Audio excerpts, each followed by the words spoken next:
Really see him again in the remainder of the sprint. Martin sets the fastest lap for the Grand Prix, half-second quicker than Bagnaia, of course. He went from a quarter of a second behind to a quarter of a second ahead. Bagnaia needs to keep him in view and also make sure that he doesn't allow Luca Marini to come through as well. Shades of 2022 here. It was Fabio Quattararo that made the early running, and Pecco Bagnaia dumped it, didn't he, behind him in that first corner. Crashed, which left him 91 points behind in the World Championship. That's Zarco on the inside of Aleix Espargaro in the Omega corner. So the Prima Power Ducati man, seeing his teammate Jorge Martin hit the front for the first time, he's eager to try and work his way now back in the podium contention. Zarco up inside the top six. We know Zarco tends to get stronger as the race goes on, so he'll feel in a good position there in sixth place. But Luca Marini looks like he can any progress this weekend. I feel like every time I look at the screens, Maverick Vinales is down in 13th.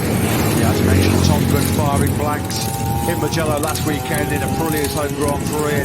It's been a tough Saxon Ring weekend as well for Vinales. He crashed out of the sprint. Really see him again in the remainder of the sprint. Martin sets the fastest lap for the Grand Prix, half-second quicker than Bagnaia, of course. He went from a quarter of a second behind to a quarter of a second ahead. Bagnaia needs to keep him in view and also make sure he doesn't allow Luca Marini to come through as well. Shades of 2022 here. It was Fabio Quattararo that made the early running, and Pecco Bagnaia dumped it, didn't he, behind him in that first corner. Clash, which left him 91 points behind in the World Championship. That's Zarco on the inside of Aleix Espargaro in the Omega corner.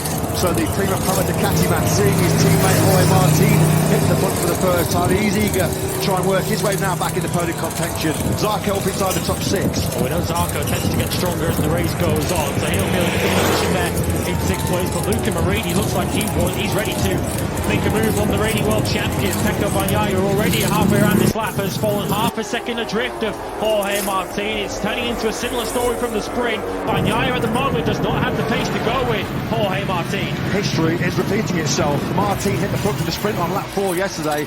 He's done the exact same thing here in the main Grand Prix. Binder on the inside of Jack Miller, sliding that KTM down the hill in that third gear, turn number 12. Now Miller trying to respond and just compromise his exit there a little bit, didn't he, Brad Binder? They all bunch up behind the South African.